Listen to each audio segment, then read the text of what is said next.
12 real details you missed in Shingeki no Kyojin. What was the true meaning of Sasha's last words? Why is Eren Kruger called the Owl? And how did we all miss this glaring clue of Eren being a Titan? Attack on Titan is full of foreshadowing, misdirection, and shocking real-life details that make you appreciate the already masterful writing that much more. And although tons of videos like this have already been made, I promise you've definitely not heard some of the 12 amazing facts about Shingeki no Kyojin I'm about to show you. 12. Head of steam.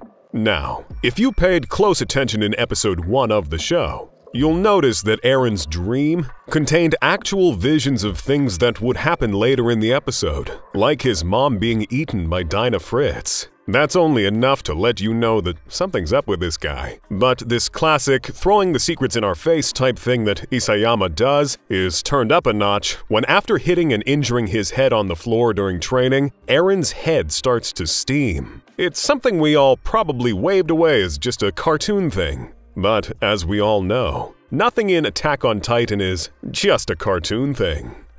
Well, except this. But the steaming head points to the fact that Eren had the ability to regenerate, and was doing so before our very eyes. And that's only half the story. 11. Half the story. Speaking of half the story, remember Marco? Now hold on, before you think I'm being insensitive, hear me out. We all love Marco for being that supportive friend to Jean that everyone would love to have. And we all feel bad about how his story ends. Being eaten in half by Titans must be quite the ordeal. I mean, imagine the smell. Oh, and the pain, that too. And speaking of pain, Isayama twisted the knife into our poor hearts with the reveal of the details of Marco's death. But what you didn't know is that Isayama probably already knew he was going to do this to Marco. And what's worse, he probably laughed about it. How do I know? Well, the other half of the story can be easily deduced when you look at Marco's birthday, June 16th, which is halfway through the year. Now that's some monkey business right there from Isayama. 10. Monkey business. Oh, look, I made another smooth transition from the previous fact to get into this one. It's the Monkey Titan. The smart-ass Marleyan war chief is the perfect example of how Isayama makes you hate a character for being so annoying, and then makes you feel bad for them. And sometimes even fall in love with them.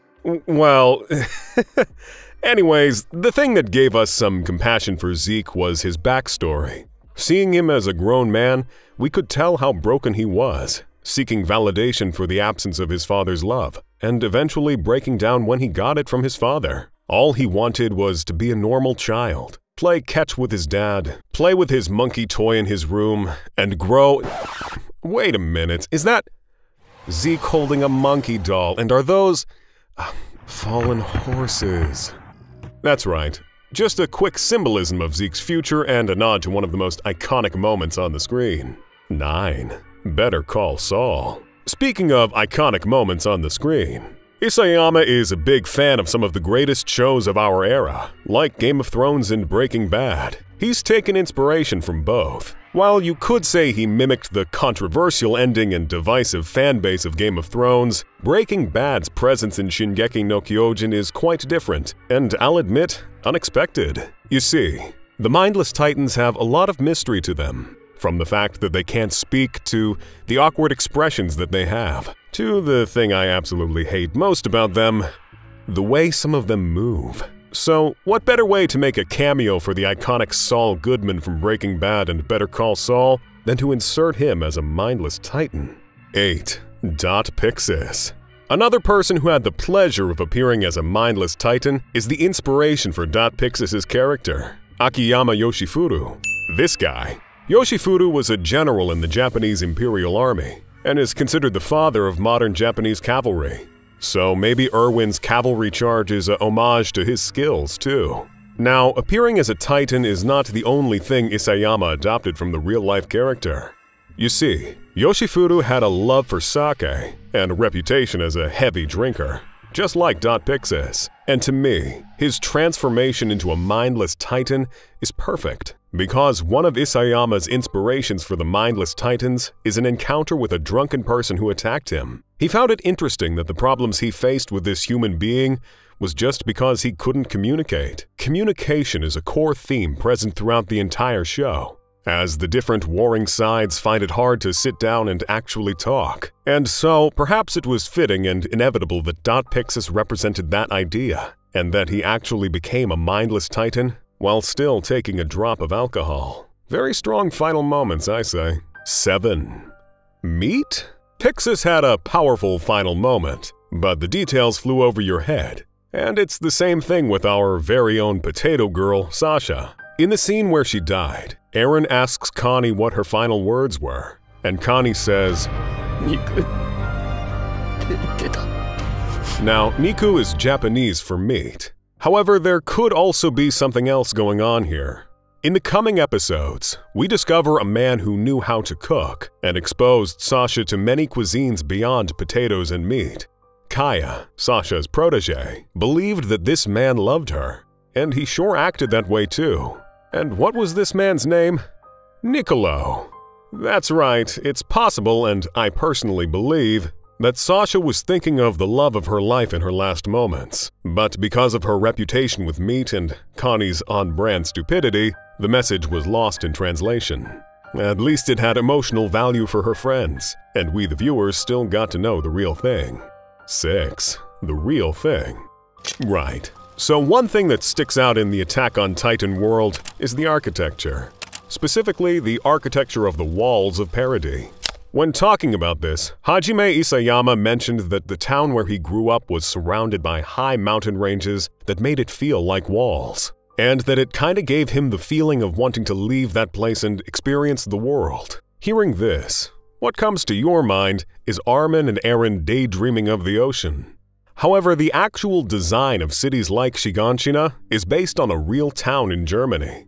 It's called Nördlingen, and it's the inspiration for the design of cities in Parody. It's been around for centuries, and it's also a walled city. But here's something even more interesting. It's one of a handful of German cities that remain walled. If I asked you to guess how many cities in Germany today have walls, how many of you would guess 3, right? Of course, it's 3 walls left in Germany, just like in AOT. And the other 2 walled towns, Rottenburg ob der Taube and Dinkelsbühl, look like Nördlingen. Art imitates life, I guess. 5. Jeffrey Dahmer? Attack on Titan is filled with art imitating life, but this one is quite creepy, so buckle up. Remember these mindless titans that Hanji captured, gave names to, and tested several theories on? Yeah, these titans have a horrific backstory. I mean, besides the obvious. Cast your mind back to the names Section Commander Hanji Zoe gave these titans, Sawney and Bean. What you probably didn't know is that there's an actual person these 2 mindless titans are inspired by. His name was, wait for it, Alexander Sawney Bean. And here's why this particular fact of AOT is a bit dark.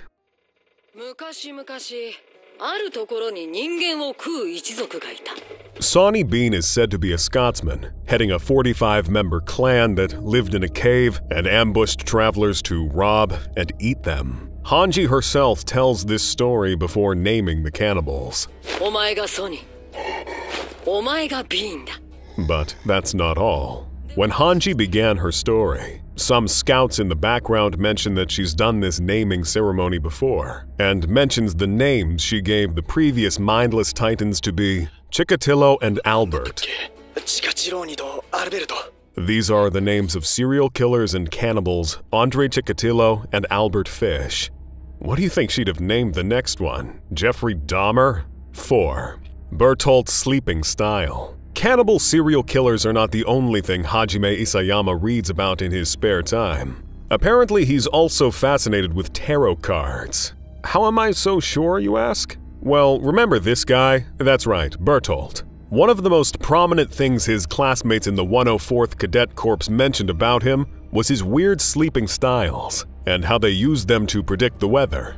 And then in the final season, we got a reveal of one of those sleeping styles. What you didn't know is that this position is assumed by a character on a tarot card, and it's called the Hanged Man.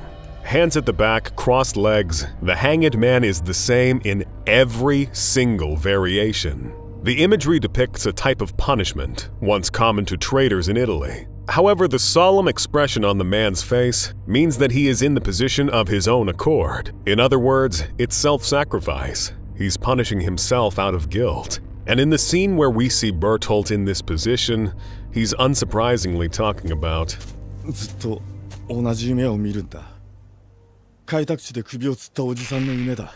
the same man whose story they stole and told to Eren. Bertolt's sleeping position was an admission of guilt. How could he hide in plain sight, sleeping calmly in the midst of people whose lives he destroyed? 3. The Owl. You could ask the same question of Eren Kruger. How could he hide in plain sight and watch as his people were mutilated and thrown off the wall to become a mindless titan of parody? But that's not even the most mysterious thing about Kruger. You see, just like Pixis, Eren Kruger is also inspired by a real-life historical character. And for you to understand the connection, it's better if we take a broad look at Eren Kruger's position in his world.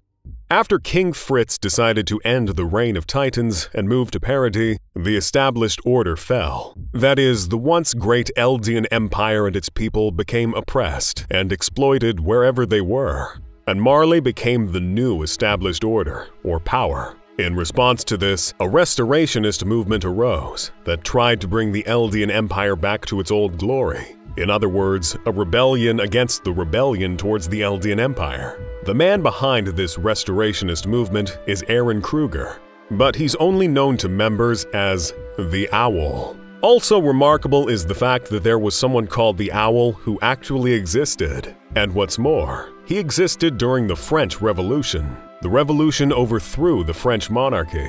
The Owl was the leader of a royalist group that rebelled against the revolution with hopes of bringing back the monarchy. In other words, a rebellion against the rebellion towards the monarchy. Jean Cottereau was also known as Schwan, meaning the Silent One or the Owl. 2.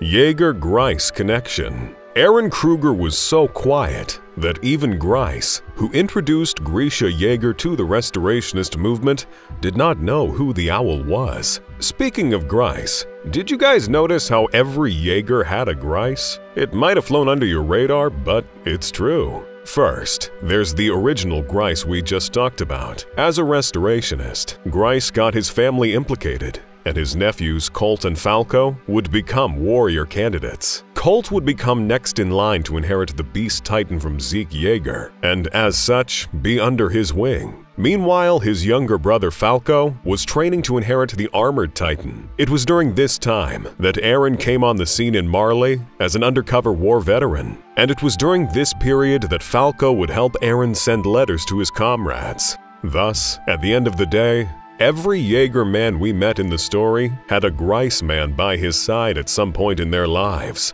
1. Titular Hunter. Speaking of Jaeger, this final one has to do with Eren's name. It's the last one on this list because, if I talked about it earlier, it would come off as reaching.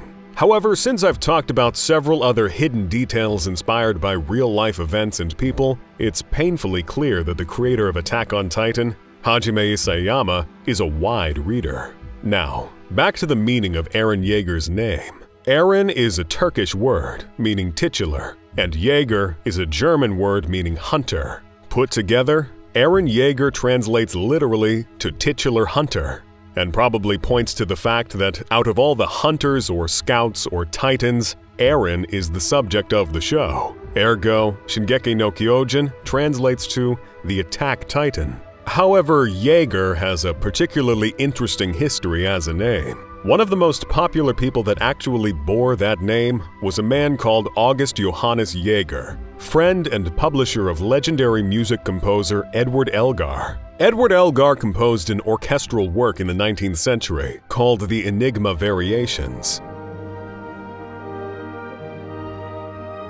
It had 14 variations which were a musical sketch of his close circle of friends. The 9th variation was named after August Jaeger.